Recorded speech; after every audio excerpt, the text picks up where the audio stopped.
Friends, juniors, and my own batchmate who committed suicide due to work pressure, personal life conflict, and for various reasons, loss in the business, in the hospital business mainly. And so there are a lot of stress building in doctors, and we advise diazepam to what all newer drug to our patients. We bring them with less anxiety to our hospitals, to surgeries, and for medical treatment, and we are the most important victims of the same. Young doctors, there's an alarming rise in stress level, and their mental facts are very bad in the sense that they even start practicing unethical medical practice. So that is the level of stress with which we undertake our practice in medicine. And who else can be the best speaker for this topic? Dr. Vijay C Bose, an accomplished surgeon, alumnus of Madras Medical College, and got trained in Liverpool and Birmingham, and is a pioneer in Delta motion in Asia, and he has innumerous publications and live surgery demonstration throughout the world, and most important being 1,000 hips without dislocation is the most important paper which he has published. So we have Dr. Bose with us to share how he balances his work-life balance. Right. Good afternoon. Firstly, thanks to the team. I'd like to congratulate on the 1 year of your SMILE meeting. I think it's an absolutely fantastic thing to so relevant. Suresh Babu was saying how he's out of neurosurgery for the last so many years.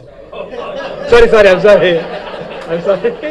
Out of it's a good way to start the talk. Out of other things apart from neurosurgery. But the point I was coming to was we have in our orthopedic unit we have 6 units, and we have a Friday 6 o'clock meeting, so that we are in touch with the other aspects in orthopedics only. Otherwise, we tend to lose touch of so many things, sports medicine and all, because we don't attend the conferences and such. So it's we have this meeting so that we are in touch with other facets of orthopedics. So relevant today with all these subspecializations going on and all that. That's fantastic. So when Surendranath and Patta approached me to do this talk, I sort of, it was a mixed feeling for me, because always great feeling when you're invited to give a talk, great feeling, but you need to have 2 qualities to give this talk. One, you must have grey hair, and 2, you must be bald. So, Patta has a long way to go. Look at this color and the density of his hair. You've got quite some time to go before you can give this talk. Okay.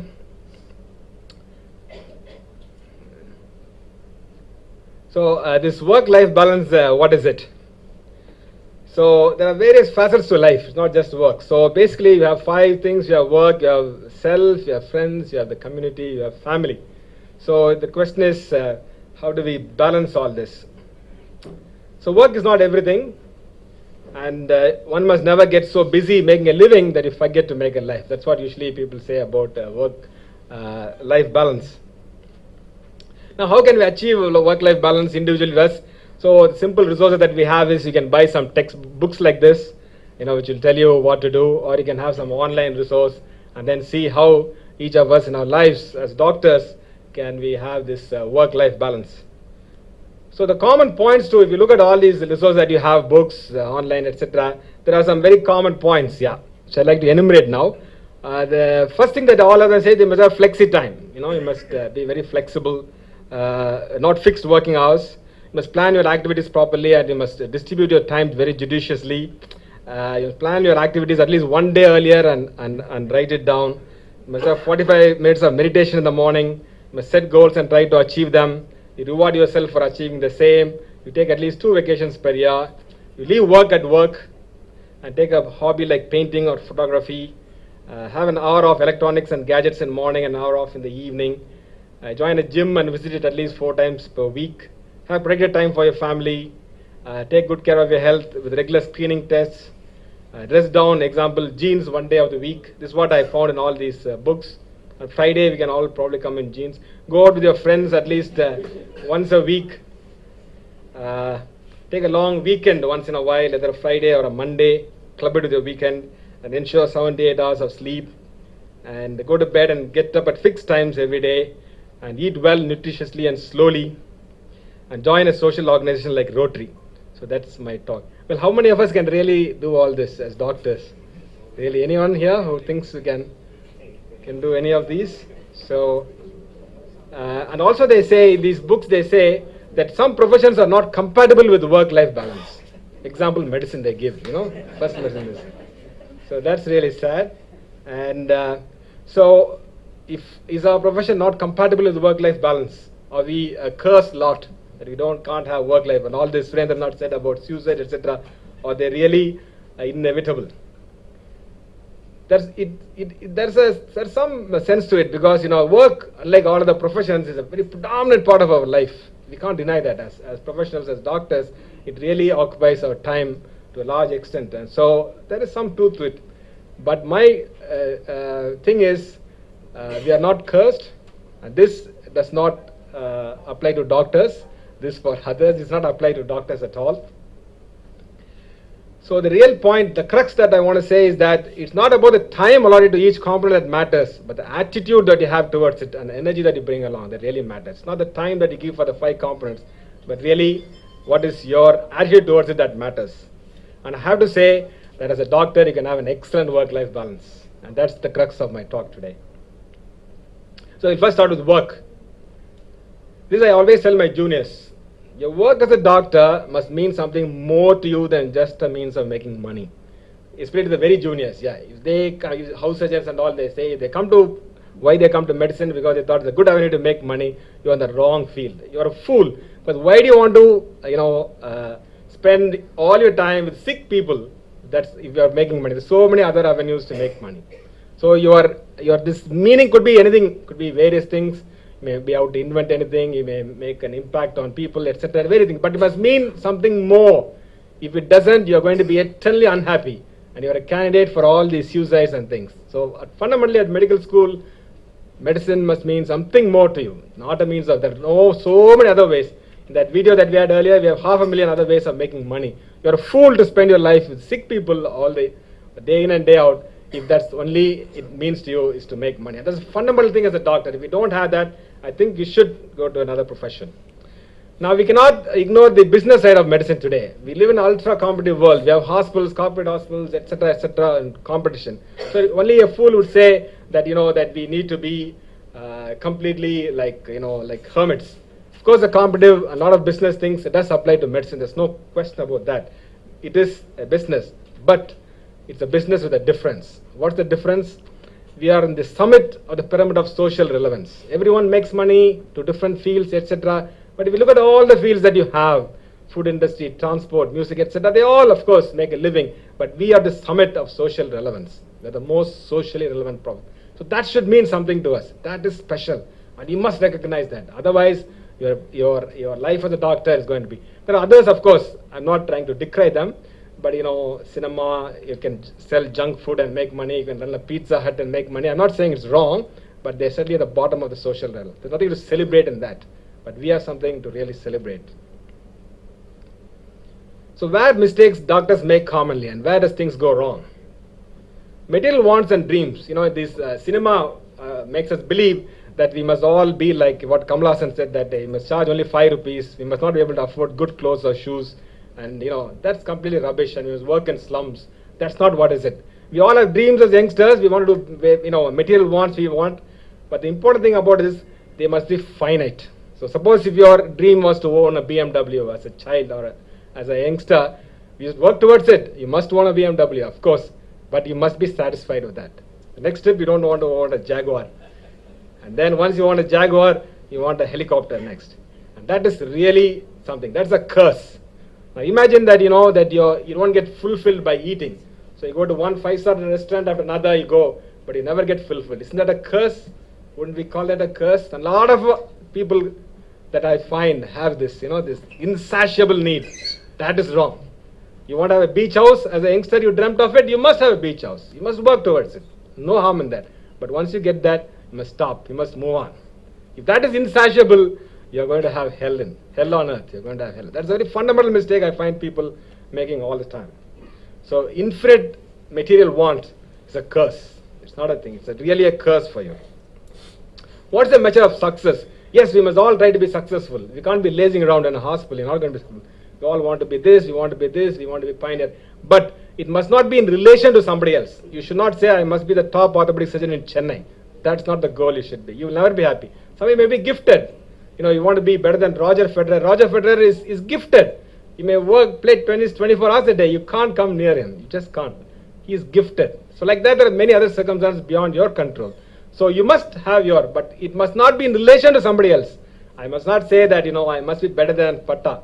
No, I must be good in orthopedics. I must do this, I must do that, I must join it, but not in comparison. That's where you become unhappy. That's where you seriously become unhappy. It's because your goals are wrong. The goals must not be in relation to others. So it must not be related to somebody else. So if your relation to somebody, right, you start running a rat race. What's a rat race? You have long hours that you put in the stressful job to make money, to buy things that you do not need, to impress people whom you do not like. That is the rat race. You must not get into a rat race. You must never be.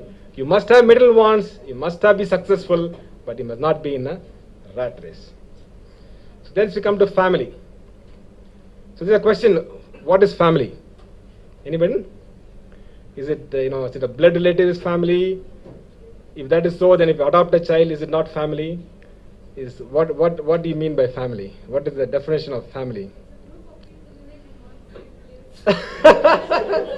Group of all hostelites are family.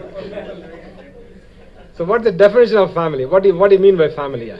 Parents, siblings, and spouse and children. Is that's it? Well, have you heard of saying, somebody else, that person is so close, he's family. So what does that mean? That's the minimum definition of No, that is not family. Then, The person who loves you. loves you? Well, let's not get into that. Have an emotional bond with it. So the family is somebody who, you find if somebody is family, their well-being is more important to me than my own well-being. That's family. So if I have children, is given. My children, I care more about my children. But spouse, maybe. Parents, maybe. So that's the family. That's very important. So it's not about having a spouse. Not about that's not what matters. It is whether you care more for them. That's what his family is all about. So it's not about spending time with your wife and bickering for go home early 5 o'clock and bicker till 10 o'clock. That's not what work-life relationship. It's somebody that you spend time with whose well-being is more important than your own well-being, and that is the crux of that. Yeah. Also the quality of the time. So just because you go and watch 5 hours of teleserials with your wife, that is not work-life balance. It's the quality of the time that matters. Some of the days we get very late at work. And so the one way that we could, because we have a very long work schedule, one way is to have common pursuits. So the wife, something will be common, something that you have to do common, or with children, or with family, and that's the common, even simple things here. So what I do here, sometimes it's 9:30 by the time I reach home, and that's my dog, Jazz. So my wife and both of us love our dog, really. So every day, no matter which time, even when I reach home at 11 o'clock, we take him for a walk, 10-15 minutes. But that's quality time. That's really quality time. It's not the amount of time you spend 5 hours, but the quality time that matters. Yeah. Now I got to mention Dr. Suri. I known him for 20 years. We worked together. He is family to me. Okay. So we talk about self. So self is a little more complicated. But true self-development is physical, mental, and spiritual. And what is important about this is that in the absence of even one, the other two lose their significance. So there's no development if you ignore one of this and concentrate on one or the other. So you must have all three for having self-development. Yeah. So we look at one. So what is physical health or happiness? Physical health is that makes you secrete endorphins. That's physical health. Okay, that makes it. So different things for different people make you secrete endorphins. Yeah. So different things are there. So physical activity, whatever it may be, different for different people. Yeah. So Sudhakar, the anesthetist here, for him, rock climbing and trekking, etc. So he practices every weekend. And so I think there's no excuse. Even if you have a busy schedule, at least in weekends we can take up things like cycling, but not just take up cycling for the sake of cycling. It must make you produce endorphins. That's the key. If it does that, then you must pursue that activity, at least at weekend, and you find you get an excellent work-life balance. Yeah. So for me, tennis gives me endorphins. This is a photograph after we just won the inter-club tournament. I play for Gardner. I'm the captain of the Gardner club. Tennis, we just won last year. This year we lost. We won, and you can see us all secreting endorphins. Can't you see that? that is work-life balance. Yeah. So we won the inter-club tournament last year. That is secreting endorphins. That's what is very important. Each one of us must. There's activity. There's so many activities these days. Some physical activity. You must choose that and manage your time to make it that. Yeah. Just joining a gym, and if you hate going to a gym, you drag yourself to the gym 4 days a week. Believe me, that's going to, be worse for your health than you are. Dragging yourself to a gym which you don't like is going to make you worse than what you are. Certainly that. Yeah. So what about mental? Mental is your mental challenges that you go that makes you secrete dopamine. Am I right? So that's what makes you secrete dopamine. So we must all, for physical health, we must all look after mental health. Just like we have the various, tennis tournament, etc. Mentally, we must challenge ourselves. If we don't challenge ourselves mentally, then sooner or later, Alzheimer's, you'll get Alzheimer's for sure. Yeah. So you must challenge that. Yeah. So it's very important for these neurotransmitters, and we must take that. Now, a software engineer, for example, I have nothing against software engineers, but the poor guy, what is he going to do to make him challenge himself? You know what he's going to do? He's going to put crosswords. So anybody who does crosswords or Sudoku is not in a good job, because he's not in a mentally challenging job. He has to look after something else for him to secrete that dopamine. He has to look for something very artificial. Now, what about us? We are fortunate to be in a profession but day in and day out, we can challenge us mentally. We have a problem. The whole pelvis is osteolysis. I still, find way to recreate that pelvis. Fantastic. There's a tumor just near the brainstem, and the neurosurgeons are able to find a way somehow across to do it. There's an ICU patient, sick, moribund. Somehow they find a way. Anesthetist, almost a dead patient, they're able to anesthetize. Every day we get these mental challenges. How? And what blessed, state that you have. You don't have to look at Sudoku to give you that dopamine. You need to do everyday life to give you that. That's something fantastic. What about spiritual then? Spiritual makes it serotonin. So you have to secrete serotonin. So that's important, yeah. So I just told you, one of these is absent, you don't get health and happiness. So spirituality, I can't tell you what spirituality. If I tell you what spirituality, then it's not spirituality. The spirituality cannot be defined, and that's the whole thing. It is a journey to the center of the soul. It's a human activity that expresses profound experiences and inner longings in terms that are meaningful. So I'll tell you what is not spirituality. Going and put something in a hundial is not spirituality.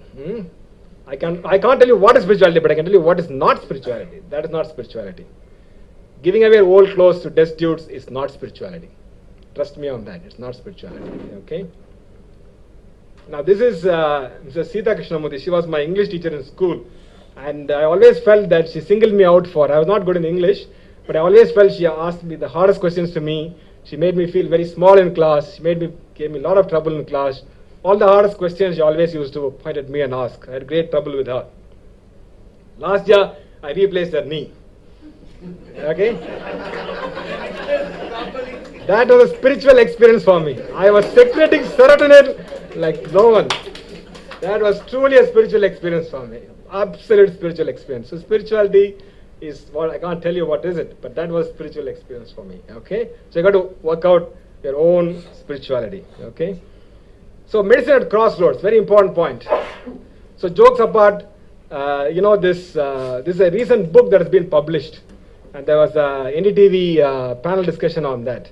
And this was edited by none other than Professor Nandi. Professor Nandi was here. Pattar invited him for one of the programs. One of the most revered figures, Professor retired. A retired professor of surgical gastroenterology from AIIMS. I mean, a very revered figure. And he edits a book which is called as Healers of Predators. What a word to use. Isn't this shocking? I mean, I can accept a word like, profiteer or something like that. Predator, healers, predator is something like a rapist.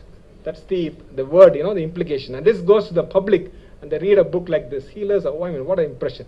That's because there are some bad elements in our community. There's no question about that. And they have given us this thing. And so it's time for us to look inward and do something about it.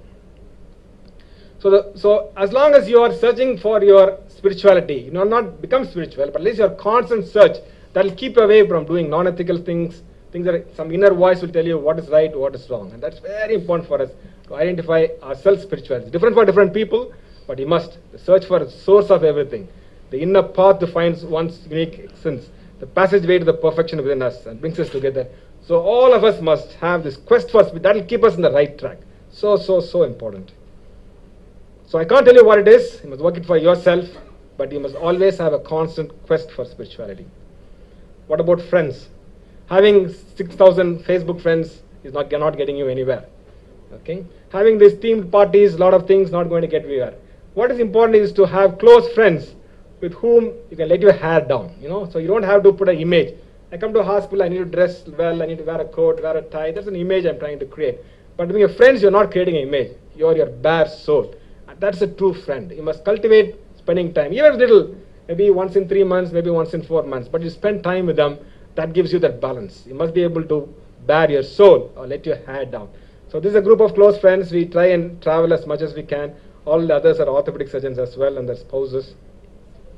So live, love, laugh, and enjoy the good times with your friends. May not be very frequent a profession, but whenever you get a chance, you must do it. Yeah.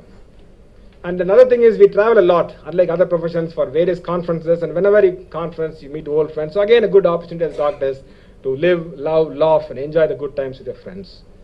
What about community? Now, Finland is supposed to have the greatest community, best.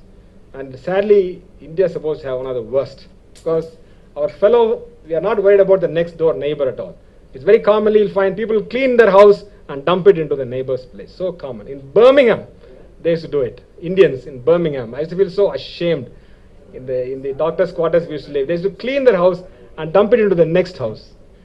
This was happening in Birmingham. I used to feel ashamed of being in India. But as you know, as Indians, we must feel sorry for it. Yeah. So what can we do about it? We must do whatever we can. There's no need to join Rotary. There are ample opportunities again with us. You know, this is the beach in front of my house where we are taking an initiative to make it clean. Now after we took the initiative, it's really, really clean. It feels so nice. Whenever I go to the beach, it's very clean after the initiative that we took to do all these things. Yeah. So maybe in something in your apartment complex, maybe something in the hospital, something in your neighborhood. Because have a cause that's close to us. You didn't go and spend every Sunday in Rotary. That's not necessary. Something close to yours you must do. And our profession is so blessed that you don't have to go to the community comes to you. So every patient that I see, you know, apart from advising them medically, now I do advise non-medical things. Now if it is somebody from the US, I say take care of your parents. If children, I say study well. And all my secretaries don't like me spending so much time with patients because I keep advising them. But the committee comes to you and they can take advice. Suppose I go to a shop to buy something and the guy advises me something about life, for example, I'll slap him. But no patient does that. You know, I advise them on various things in life and they take it with so much of reverence. And in spite of all that people say that doctor-patient relationship has gone, no more there, I disagree completely. They have a great relationship with patients today in 2018. And I advise all my patients various things of life which I think is right. And they take it with so much reverence. So we're truly blessed to be in this profession. So if you look at the determinants of happiness, genetics only 20%, circumstances, which is all this other books talk about, so only 10%. Money, health is a measly 20%.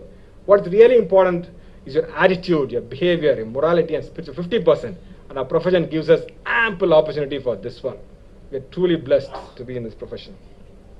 So work-life balance is not when you retire. It's not when you made more money than you don't have to work. It's not when kids are finished university. It's not when kids are married and well settled. It is now. And each of us have to make an effort toward direction now, not wait for some milestone. So work and life is not mutually exclusive. That's the final point. One need not be off and the other is on. Both can be on. And that's the fundamental. So success is not the key to happiness, but happiness is the key to success. I thank you for your attention.